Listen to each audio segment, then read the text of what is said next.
आज के इस वीडियो में आईआईटी के एक प्रॉब्लम को सॉल्व करेंगे जो वेक्टर चैप्टर का प्रॉब्लम है आईआईटी में पूछा हुआ। लेकिन सॉल्यूशन शुरू करने के पहले कुछ बात हम कहना चाहते हैं।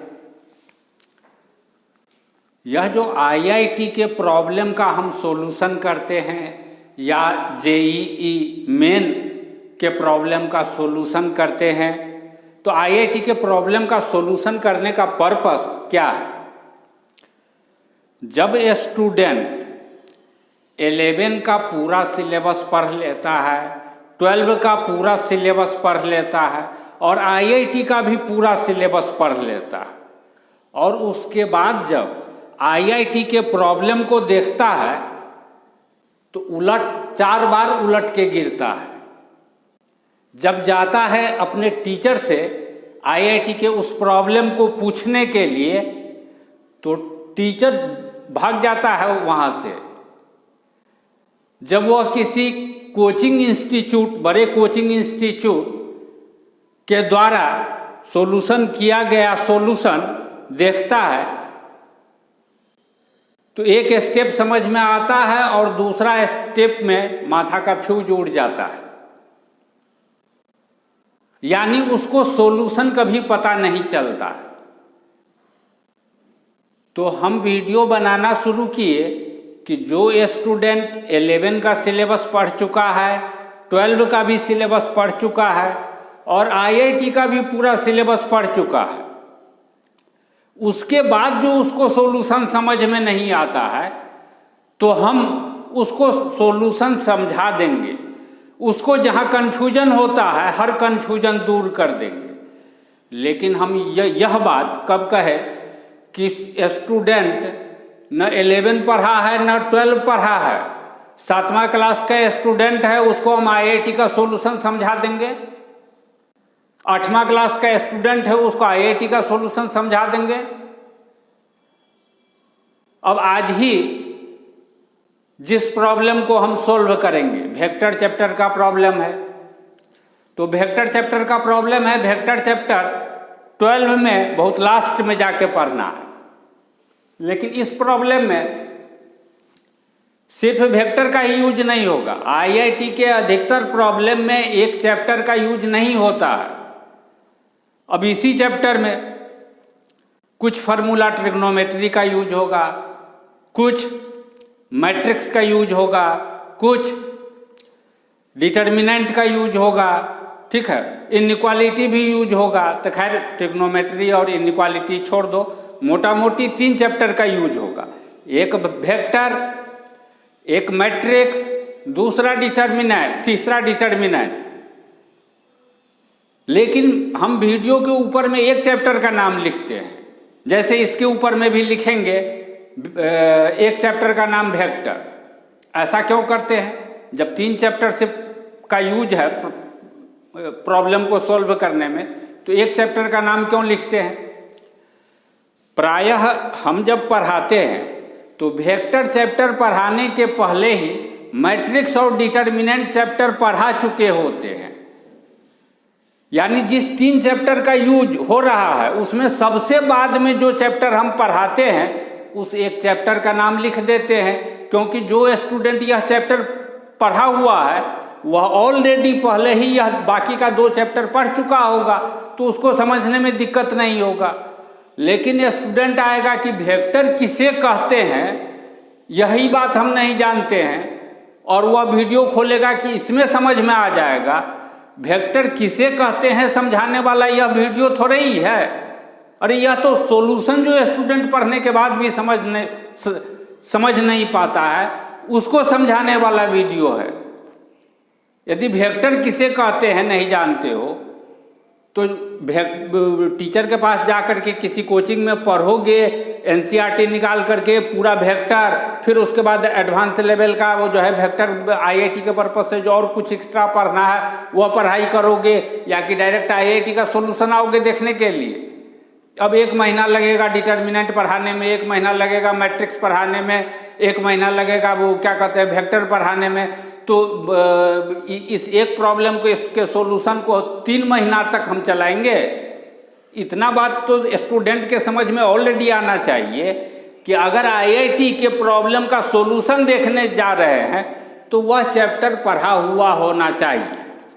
हालांकि आज जो प्रॉब्लम का सॉल्यूशन हम बतलाएंगे, वेक्टर तो 12 में पढ़ना है, लेकिन स्टूडेंट फिजिक्स में 11 में जाता है तो फिजिक्स वाला टीचर वेक्टर पढ़ाना शुरू करता है, तो 11 का स्टूडेंट भी वेक्टर पढ़े हुए होगा। अब रह गया बात कि डिटर्मिनेंट और मैट्रिक्स, उसका भी यूज हो रहा है, वह तो है 12 में पढ़ना, तो 11 का स्टूडेंट कैसे समझेगा?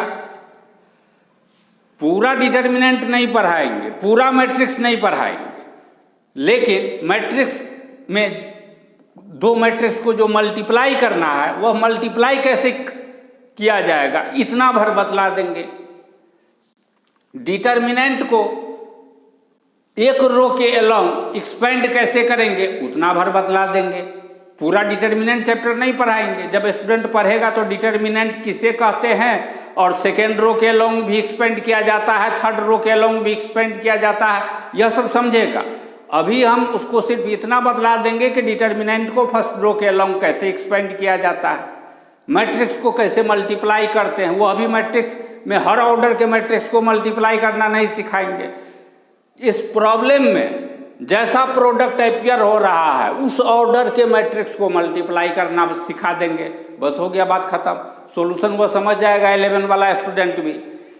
अब प्रश्न उठता है, तुम लोग कहोगे कि हम तो अभी 11 में ही पढ़ रहे हैं, 12 में ही पढ़ रहे हैं, पूरा चैप्टर सब चैप्टर तो नहीं पढ़ लिए हैं, तो क्या हम लोग अभी इस वीडियो को नहीं देख सकते हैं? देख सकते हो, लेकिन देखने का तरीका होना चाहिए। कुछ चैप्टर तो पढ़े होगे, ट्रिग्नोमेट्री पढ़ चुके होगे ना। अगर तुम 11 में पढ़ते हो तो ट्रिग्नोमेट्री चैप्टर पढ़ चुके होगे। हम जब ट्रिग्नोमेट्री पढ़ाते हैं तो उससे पहले 2 चैप्टर पढ़ाते हैं। हम पढ़ाना शुरू करते हैं तो सबसे पहले लॉगरिथम पढ़ाते हैं, उसके बाद प्रोग्रेशन पढ़ाते हैं, और उसके बाद थर्ड स्थान पर जो है वह है ट्रिग्नोमेट्री। यानी ट्रिग्नोमेट्री जब हम पढ़ाते हैं उससे पहले 2 चैप्टर पढ़ा चुके होते हैं। तो इसी चैनल पर चैप्टर वाइज प्लेलिस्ट है जिसमें आईआईटी का भी प्रॉब्लम है और जेईई मेन का भी प्रॉब्लम है। तुम ट्रिग्नोमेट्री वाला प्लेलिस्ट खोलो और उसके बाद वीडियो देखना शुरू करो, तुमको सारा वीडियो समझ में आ जाएगा, सारा सॉल्यूशन समझ में आ जाएगा। अब जैसे कोई वीडियो तुम्हारे पास यूट्यूब भेज देता है तो चैप्टर का नाम देख लो कि यह चैप्टर हम पढ़ चुके हैं या नहीं। यदि पढ़ चुके हो तो तभी देख सकते हो, यदि नहीं पढ़े हो 1 महीना के बाद तुम पढ़ लोगे, 2 महीना के बाद पढ़ लोगे, तो 2 महीना के बाद उस चैप्टर का प्लेलिस्ट खोल करके वीडियो देखो, उसमें एक एक करके सब वीडियो देख जाओ, सब समझ में आ जाएगा। लेकिन आओगे कि यह चैप्टर पढ़े नहीं है और आईआईटी के प्रॉब्लम का सॉल्यूशन वाला वीडियो खोलोगे और उम्मीद करोगे कि हम पूरा चैप्टर पढ़ ले, यह बात संभव थोड़ा ही है। इस बात को ध्यान में रख करके ठीक है सॉल्यूशन देखा करो। चैप्टर का नाम ऊपर में लिखा रहता है, वह चैप्टर पढ़ चुके हो तो वीडियो खोलो। यदि वह चैप्टर नहीं पढ़े हो तो अभी तक जितना चैप्टर पढ़ चुके हो उस चैप्टर का प्लेलिस्ट खोलो। इसी चैनल पर ऊपर में देखोगे, जब मेरे फोटो पर क्लिक करोगे तो चैनल आ जाएगा, उसके ऊपर में देखोगे बहुत सारा बटन दिया हुआ होगा, वीडियो, प्लेलिस्ट, कम्युनिटी, इस तरह से लिखा हुआ होगा। उसमें प्लेलिस्ट खोलो, प्लेलिस्ट सब आ जाएगा। उसमें कोई एक वीडियो नहीं दिखाई पड़ेगा तुमको, एक वीडियो जैसा, लेकिन एक वीडियो नहीं रहता है, बहुत सारा वीडियो रहता है। उस पर जब क्लिक करोगे किसी चैप्टर पर तब देखोगे सारा वीडियो आ गया। अब एक एक करके तुम उस चैप्टर का देखना शुरू करो। इस तरीके से देख करके तुम फायदा उठा सकते हो। इस 11-12 पढ़ने के साथ साथ अगर प्लेलिस्ट खोल करके तुम आईआईटी वाला सॉल्यूशन देखते हो तो तुमको क्या फायदा होगा?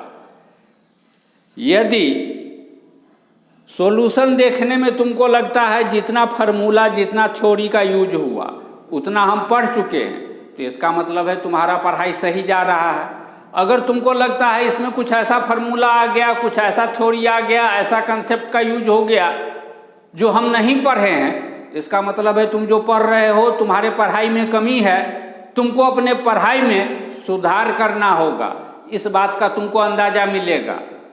प्लस यदि तुम्हारा पढ़ाई ठीक है और सॉल्यूशन समझ में आ रहा है तो तुम्हारा कॉन्फिडेंस बढ़ेगा कि हम IIT पास कर सकते हैं, JEE मेन पास कर सकते हैं, कॉन्फिडेंस बढ़ेगा तो तुम और ज़्यादा मेहनत करके पढ़ोगे। यह पर्पस है इस चैनल का, इस बात को ध्यान में रखते हुए, ठीक है, इस चैनल के वीडियो को स्पेशली IIT वाला जो प्रॉब्लम का सॉल्यूशन होता है और JEE मेन वाले प्रॉब्लम का जो सॉल्यूशन होता है उसको देखने से पहले यह देख लिया करो कि यह चैप्टर पढ़ा हुआ है या नहीं। यदि चैप्टर नहीं पढ़ा हुआ है तब सॉल्यूशन जानना चाहते हो तो पढ़े हुए चैप्टर का प्लेलिस्ट खोल करके देखो।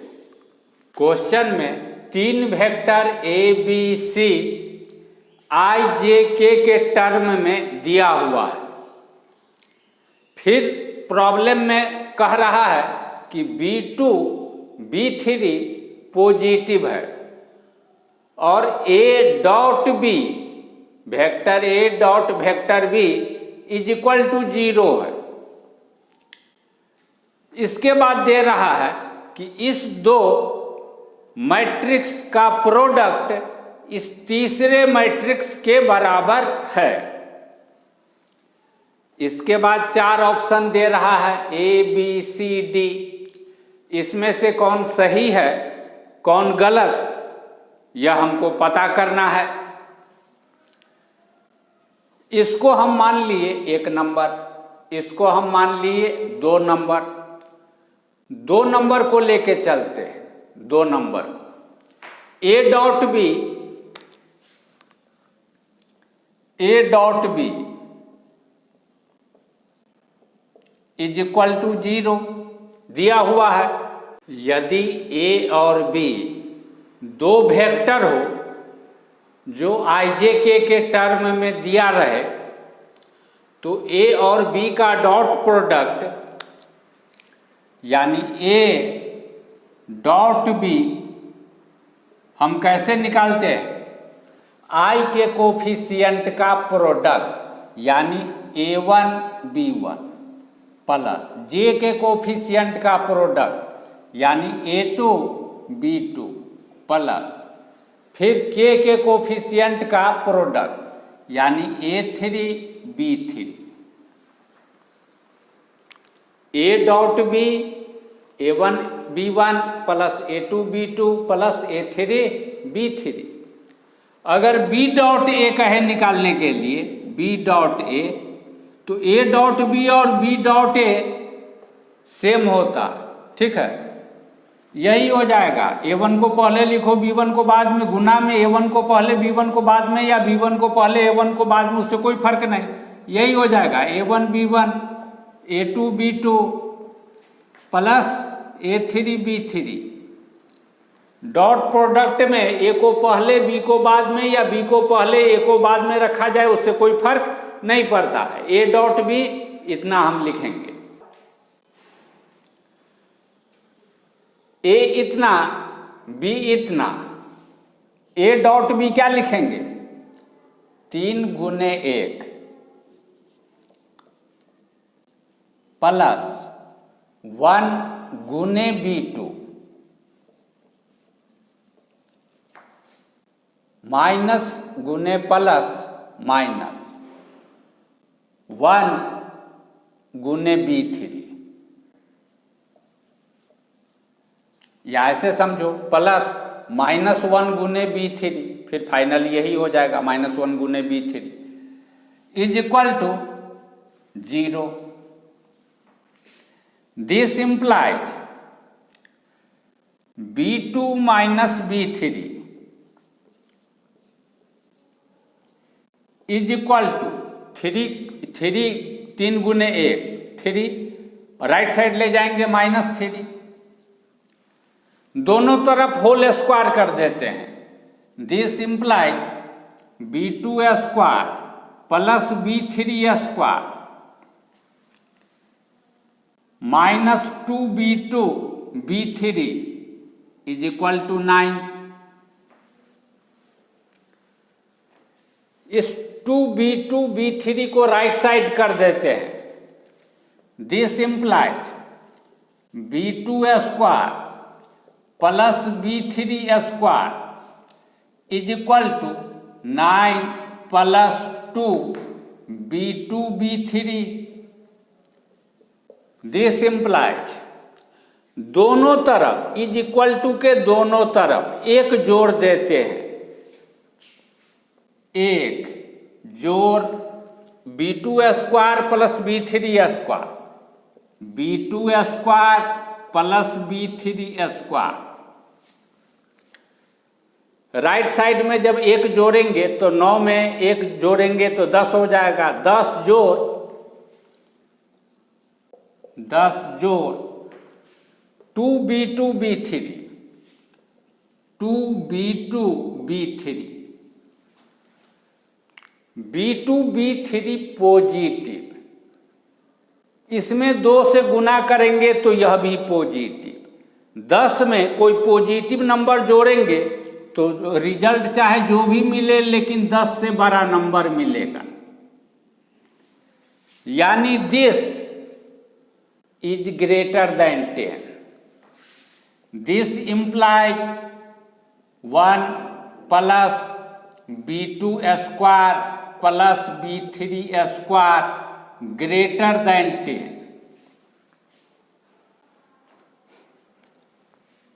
दिस इम्प्लाइज, यह क्या है?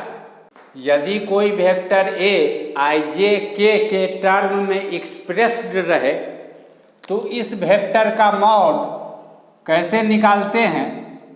Mod of a is equal to i के कोफिशिएंट का स्क्वायर प्लस j के कोफिशिएंट का स्क्वायर प्लस k के कोफिशिएंट का स्क्वायर यानी a3 स्क्वायर, इसका पॉजिटिव स्क्वायर।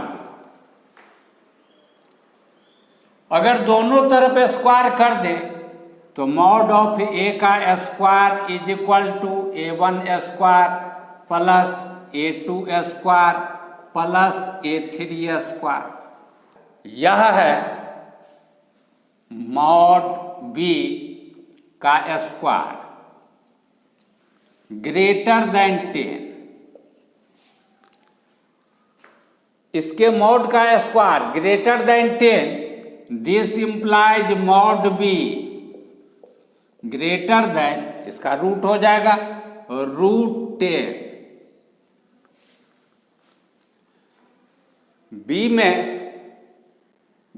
C में दे रहा है mod b greater than √10, mod b greater than √10। इसका मतलब है कि यह ऑप्शन सही है, यह C नंबर ऑप्शन सही है। दिया हुआ है क्वेश्चन में कि इस दो मैट्रिक्स का प्रोडक्ट यानी गुणनफल इस तीसरे मैट्रिक्स के बराबर है। अब इस मैट्रिक्स को गुना कैसे करें? यदि इस तरह के दो मैट्रिक्स को मल्टीप्लाई करना हो, एक मैट्रिक्स यह है, दूसरा मैट्रिक्स यह है, इस दोनों को मल्टीप्लाई करना हो तो मल्टीप्लाई कैसे किया जाता है यह जान लो। यह है इसका फर्स्ट रो, यह है सेकेंड रो, यह है थर्ड रो, यह है फर्स्ट कॉलम, यह है सेकेंड कॉलम, यह है थर्ड कॉलम, और इसमें यह हुआ first row, second row, third row, column मात्र एक है। फर्स्ट रो को इस कॉलम से मल्टीप्लाई करेंगे, फर्स्ट रो को इस कॉलम से। कैसे? फर्स्ट रो में पहला कॉलम पर जो है उसको फर्स्ट रो के एलिमेंट से A1 गुने D1, सेकेंड कॉलम पर जो एलिमेंट है उसको सेकेंड रो के एलिमेंट से plus A2 D2 plus third column पर जो एलिमेंट है उसको थर्ड रो के एलिमेंट से A3 D3।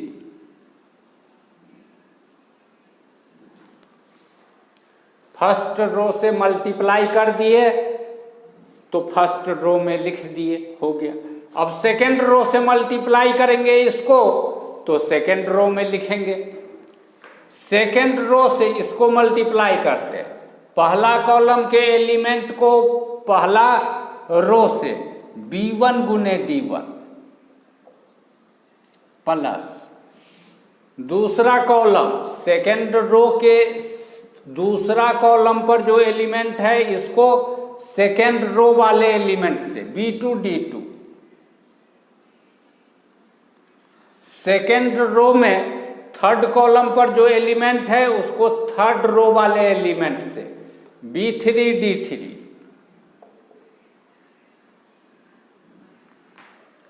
सेकेंड रो से मल्टीप्लाई कर दिए तो सेकेंड रो में लिख दिए। अब थर्ड रो से मल्टीप्लाई करेंगे तो थर्ड रो में लिखेंगे C1 गुने D1, C1 गुने D1 प्लस C2 गुने D2, C2 गुने D2 प्लस C3 गुने D3, C3 D3 हो गया। इस दोनों को मल्टीप्लाई कर दिए। अब इस दोनों मैट्रिक्स को मल्टीप्लाई करते हैं, 0 गुने 1 0 प्लस माइनस C3 गुने B2 माइनस C3 B2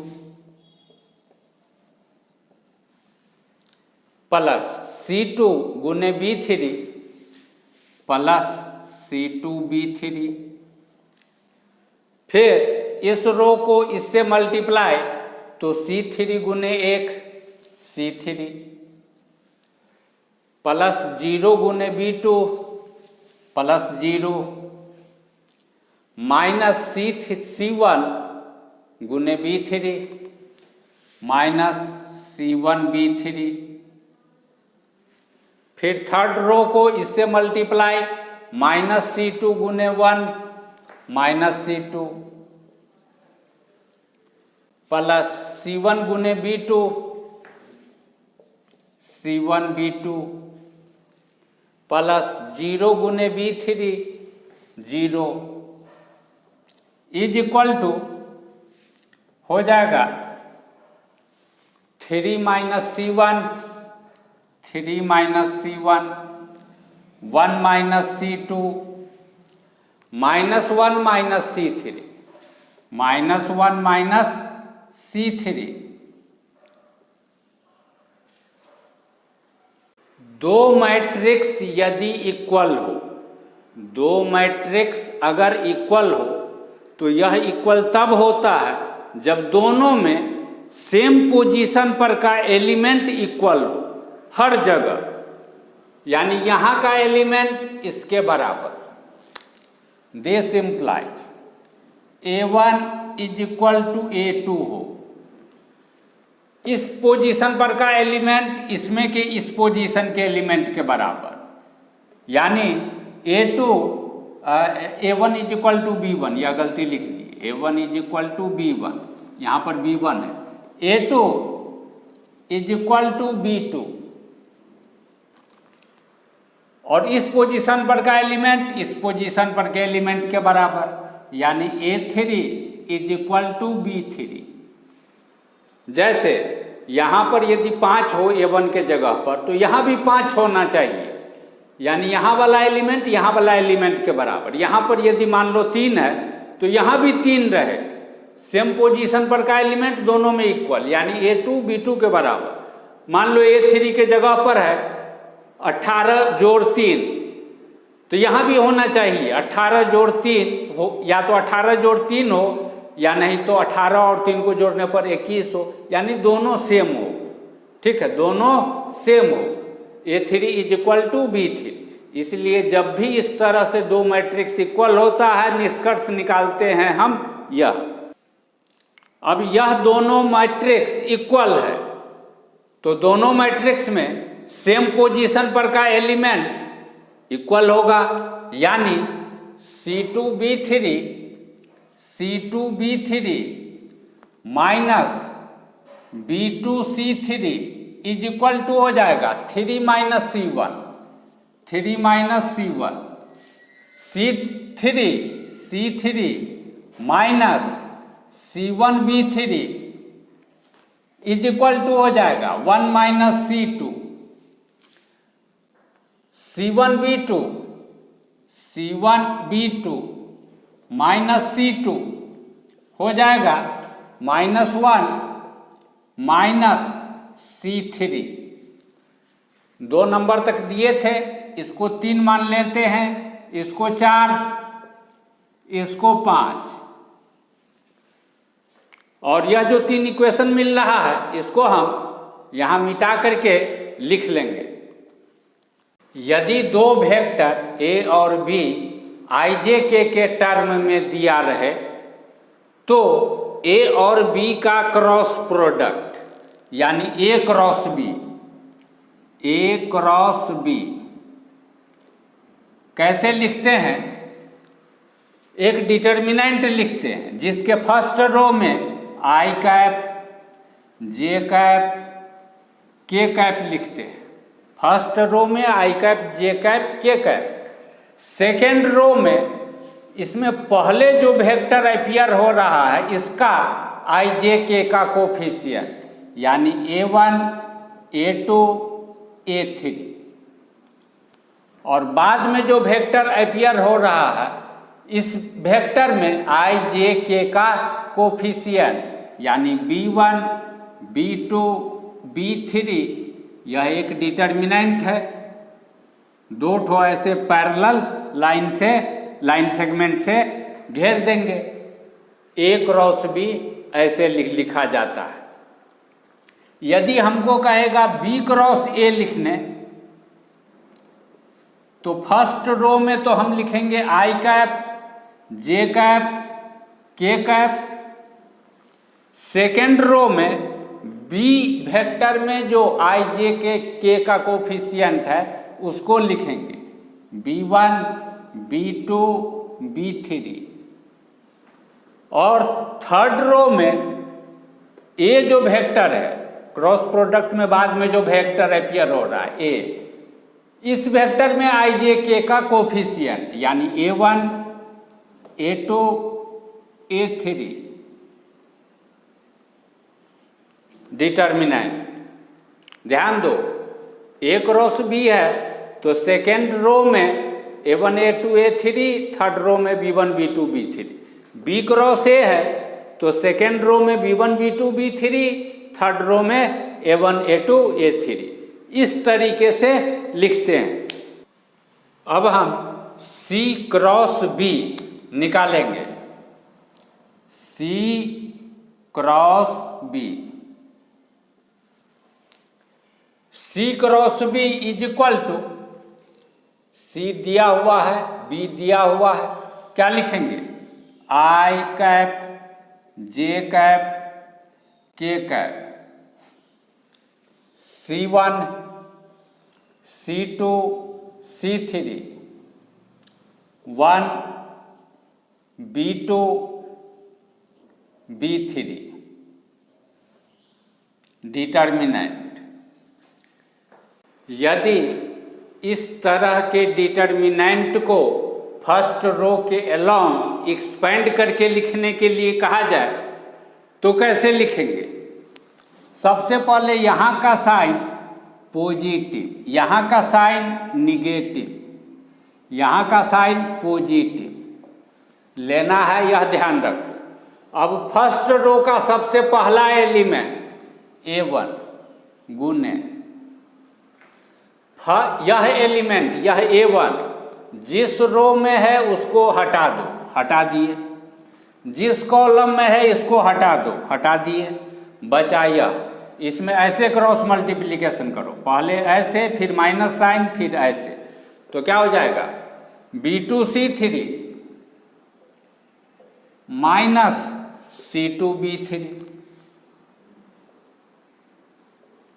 फिर माइनस साइन है तो माइनस साइन, इसके बाद यह एलिमेंट A2 गुने यह एलिमेंट जिस रो में है इसको हटा दो, जिस कॉलम में है इसको हटा दो, बचा यह, क्रॉस मल्टीप्लिकेशन जैसे इसमें किए थे ऐसे ही इसमें करेंगे। B1 गुने C3 B1 C3 minus C1 B3,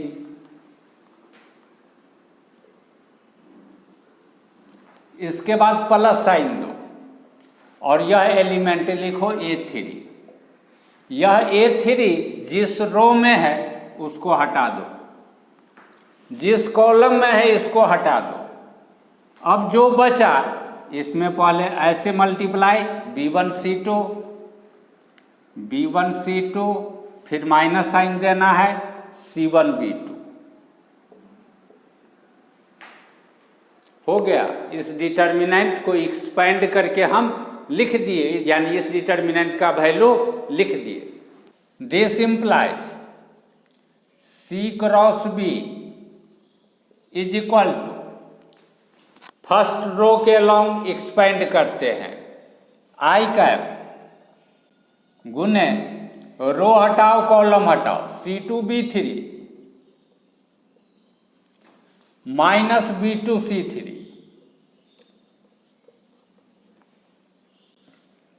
यहां पर minus sign minus J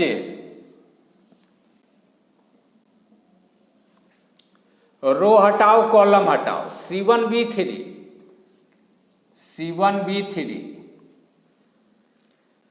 minus 1 गुने C3 यानी C3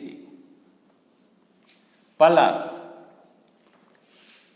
K गुने K कैप गुने रो हटाओ कॉलम हटाओ C1 B2 माइनस 1 गुने C2 इतना हो जाएगा। This implies C cross B is equal to C2 B3 minus B2 C3 I cap. यहां क्या करते हैं, इसमें से माइनस कॉमन लेंगे तो यहां प्लस हो जाएगा और ब्रैकेट के अंदर हो जाएगा C3 minus C1 B3 J cap plus C1 B2 minus C2 K cap.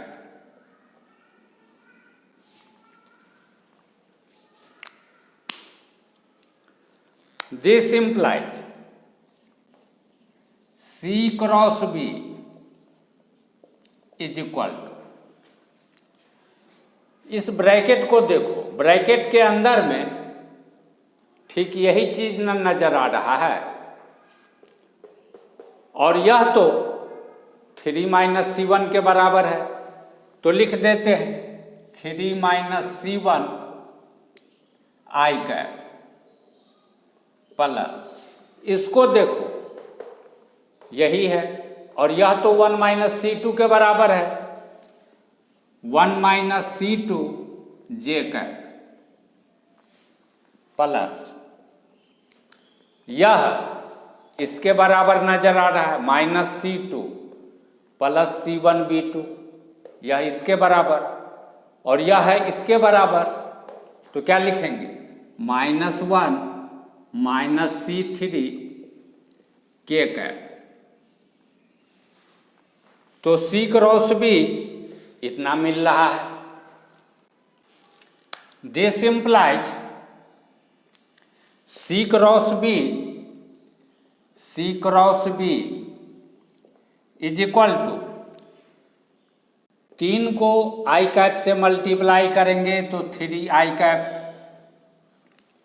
1 को J कैप से मल्टीप्लाई करेंगे तो प्लस J कैप, -1 को K कैप से मल्टीप्लाई करेंगे तो माइनस K कैप,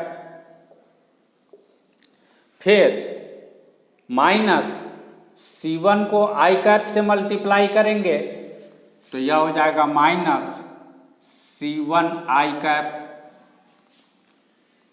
C2 को J कैप से मल्टीप्लाई करेंगे, यह माइनस पहले ही लिख दिए हैं ब्रैकेट के अंदर C2 को जे कैप से मल्टीप्लाई करके लिखेंगे तो प्लस C2 जे कैप, और इस माइनस C3 को जब के कैप से मल्टीप्लाई करेंगे तो माइनस चूंकि पहले कॉमन में है C3 के कैप हो जाएगा।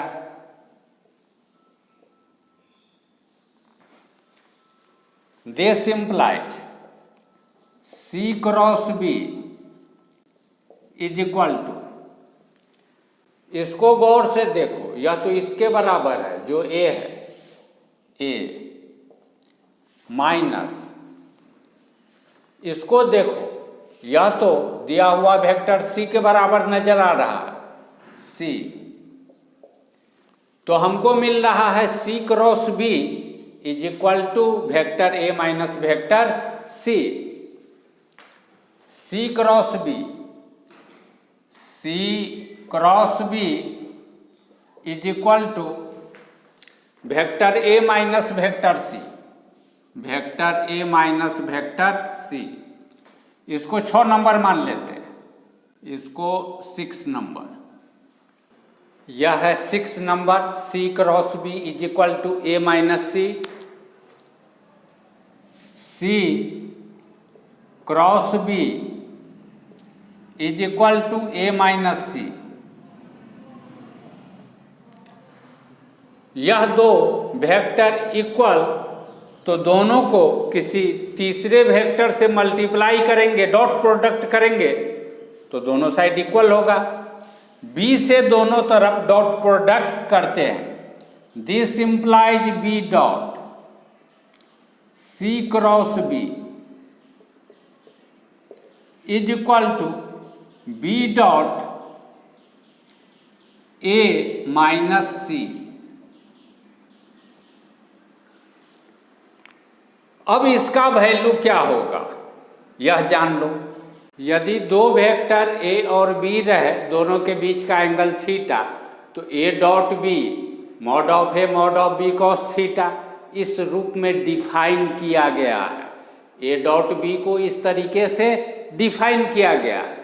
अब मान लो कि थीटा हो अगर 90 डिग्री, तो कॉस 90 कितना होता है 0, कॉस 90 का वैल्यू 0 होता है, तो कॉस थीटा हो जाएगा 0। जब थीटा 90 डिग्री तब कॉस थीटा 0, और 0 से इसको मल्टीप्लाई करेंगे तो रिजल्ट 0, यानी A डॉट B 0।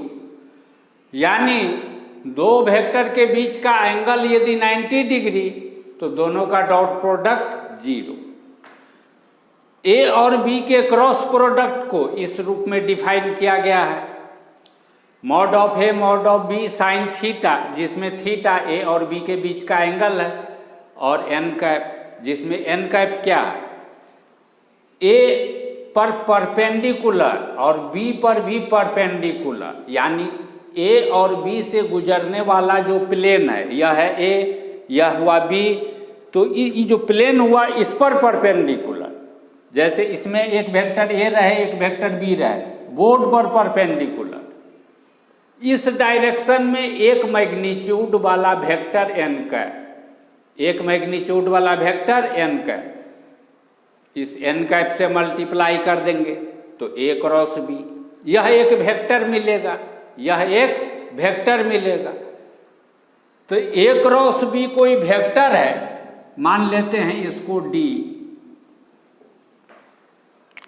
तो यह पूरा यहाँ से यहाँ तक दिखाई पड़ रहा है, यह है A क्रॉस B, तो यह भी तो कोई एक वेक्टर है, और कोई एक वेक्टर रहता है उसको दूसरे वेक्टर से जैसे डॉट प्रोडक्ट कर सकते हैं, तो यह D भी तो कोई वेक्टर है, तो D को भी किसी दूसरे वेक्टर से डॉट प्रोडक्ट कर सकते हैं। तो D डॉट A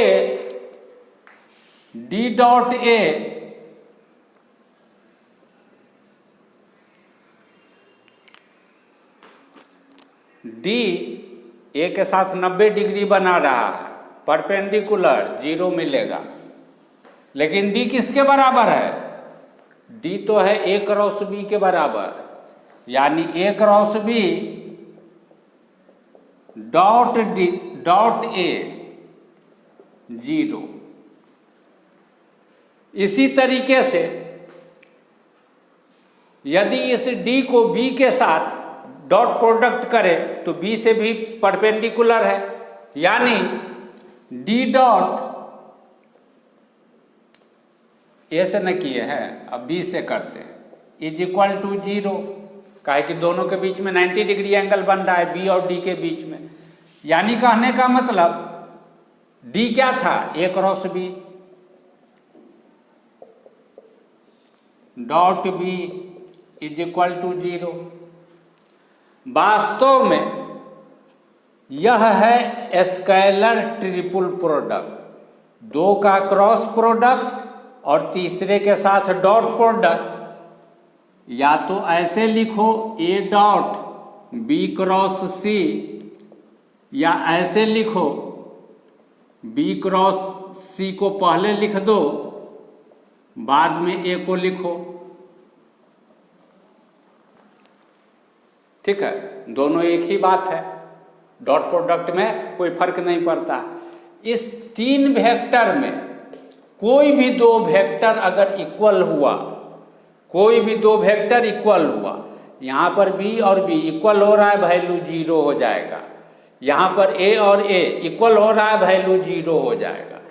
बाद में ए लिखो चाहे पहले भी ए लिखो, ऐसे करके यदि हम लिखे इसी बात को कि A dot A cross B,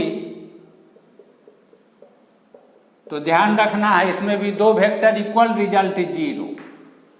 इसी बात को ऐसे भी लिख सकते हैं, ठीक है, B dot A cross B, A cross B is equal to 0। दिमाग में कैसे रखेंगे, दो वेक्टर इक्वल, वैल्यू 0। वास्तव में स्केलर ट्रिपल प्रोडक्ट में कोई भी दो वेक्टर या तो इक्वल हो या पैरेलल हो, इक्वल नहीं भी होगा लेकिन पैरेलल हुआ तो इस ट्रिपल प्रोडक्ट का वैल्यू 0 होता है, दिमाग में रखना है।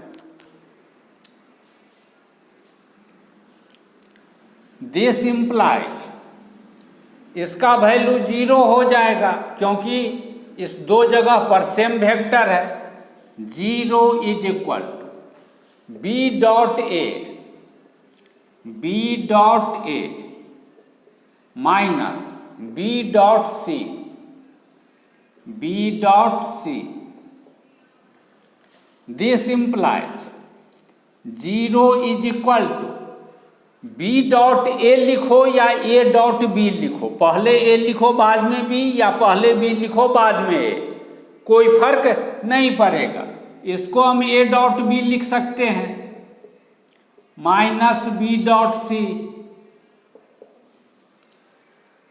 लेकिन ए डॉट बी का वैल्यू 0 दिया हुआ है, तो हमको क्या मिलेगा, हमको मिलेगा 0 is equal to 0 minus 0 is equal to 0 minus B dot C, B dot सी।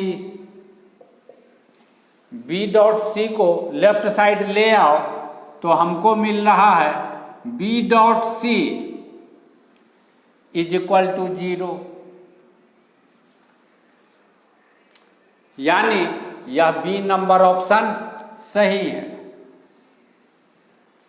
6 में वेक्टर सी को लेफ्ट साइड ले आएंगे तो राइट साइड में बचेगा vector A, vector A is equal to, और लेफ्ट साइड में क्या हो जाएगा, vector C plus C cross B, C plus C cross B. इसको हम 7 नंबर मान लेते हैं। Vector A is equal to C plus C cross B, 7 number.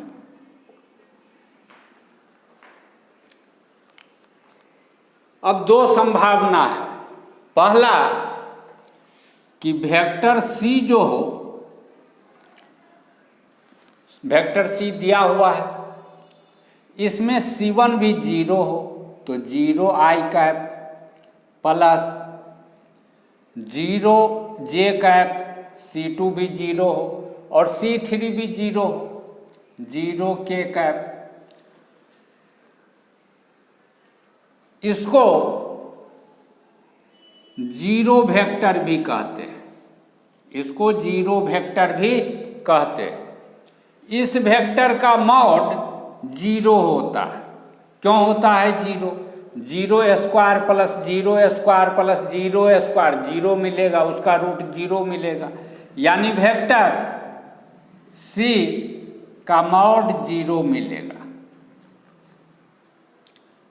यदि C1 C2 C3 में से कोई भी एक या अधिक नॉट इक्वल टू जीरो, तो vector C not equal to zero होगा, जीरो वेक्टर के बराबर नहीं होगा। Vector C not equal to zero vector, not equal to zero vector का मतलब हुआ कि C1 C2 C3 में कम से कम कोई एक या अधिक नॉट इक्वल टू जीरो हो।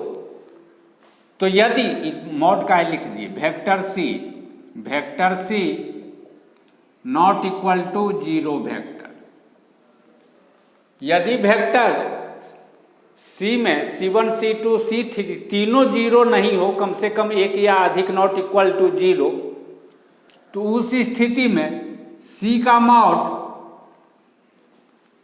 चूंकि मॉड या तो पॉजिटिव होता है या जीरो के बराबर, और वेक्टर C यदि जीरो वेक्टर नहीं है तो इसका मॉड जीरो नहीं होगा, यानी पॉजिटिव होगा। अब प्रश्न है कि C जीरो वेक्टर है या कि जीरो वेक्टर नहीं है। हम C के जगह पर पहले जीरो वेक्टर रखते हैं, C के जगह पर जीरो वेक्टर रखते हैं और देखते हैं क्या होता है। जब C is equal to zero vector, तब vector A is equal to zero vector plus zero cross B, और जीरो से B कोई भी वेक्टर हो, जीरो वेक्टर से क्रॉस प्रोडक्ट करेंगे रिजल्ट जीरो हो जाएगा, यानी vector A is equal to zero, यह zero, zero vector plus zero vector, zero vector, यानी कहने का मतलब यह किसके बराबर हो जाएगा? Vector A is equal to zero I plus zero J plus zero K। लेकिन वेक्टर A तो दिया हुआ है, इसमें I का कोफिशिएंट 3, J का कोफिशिएंट 1, K का कोफिशिएंट -1, इसके बराबर तो नहीं है। यानी इसमें C के जगह पर जीरो रखने पर यह कंडीशन सेटिस्फाई नहीं हो रहा है कि vector A is equal to vector C plus vector C cross vector B, यह कंडीशन सेटिस्फाई नहीं हो रहा है, लेफ्ट साइड राइट साइड के बराबर नहीं हो रहा है। लेकिन इतना तो इतना के बराबर होगा, हमको रिजल्ट आया हुआ है। इसका मतलब है कि यह वेक्टर C जीरो वेक्टर नहीं हो सकता, जीरो वेक्टर नहीं हो सकता, तो निश्चित तौर पर नॉन जीरो वेक्टर होगा। ठीक है, और जब यह सिचुएशन होगा तब C का मॉड ग्रेटर देन जीरो होगा, यानी पॉजिटिव मिल रहा है। Vector mod of vector C is positive, यह है 8 नंबर रिजल्ट। 7 नंबर में यह है, इसको हम लिख लिए। इसको दोनों तरफ हम C से, वेक्टर C से डॉट प्रोडक्ट करते हैं। This implies A dot C is equal to vector C plus C cross B dot C। This implies A dot C is equal to C dot C, C dot C plus C cross B dot C। A dot B इस तरीके से defined होता है, mod of A mod of B cos theta. मान लो B का length A के length के बराबर है, यानी A का मॉड और B का मॉड सेम है, दोनों का लेंथ बराबर है, और थीटा को हम छोटा करने लगे तो B ऐसे आने लगेगा, एकदम 0 जब कर दे तो यह भी a के बराबर हो जाएगा। जब भी a के बराबर हो जाएगा तब यह a डॉट b न रह करके क्या हो जाएगा, a dot a।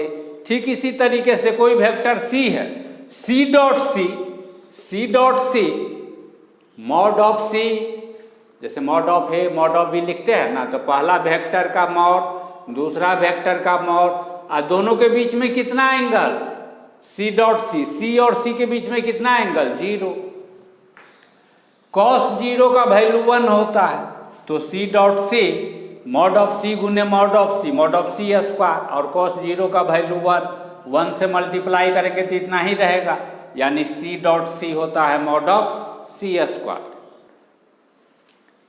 This implies a dot c is equal to c dot c mod of c का स्क्वायर प्लस इसमें दो वेक्टर इक्वल, इसका वैल्यू 0।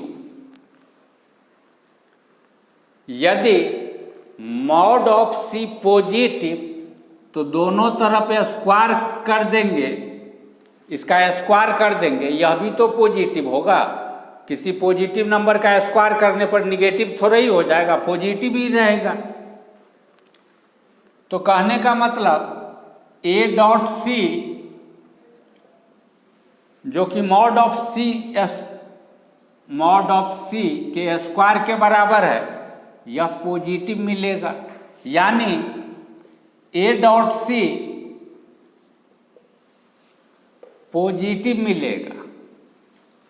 हमको दे रहा है a में a dot c is equal to 0, यह 0 के बराबर नहीं होगा, पॉजिटिव होगा, इसीलिए यह ऑप्शन गलत है। अभी ऑप्शन ए को जो हम देखे हैं कि सही है या गलत, इस दौरान हम निकाले थे कि a dot c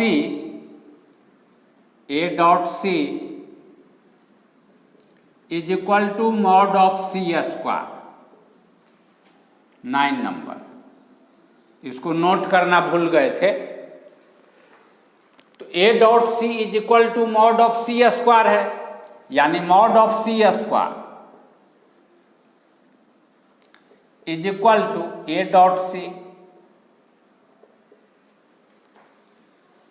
this implied mod of c का स्क्वायर का मतलब क्या, मॉड ऑफ c गुने मॉड ऑफ c, और a डॉट c कितना लिखेंगे, a डॉट c लिखेंगे mod of a mod of c cos theta, जहां पर a यदि यह वेक्टर है, c अगर यह वेक्टर है, तो थीटा दोनों के बीच का कोण है, एंगल है। दोनों तरफ से मॉड c को कैंसिल कर दो, एक ठो मॉड c कैंसिल करेंगे, तो mod of c is equal to क्या मिलेगा, mod of a cos theta.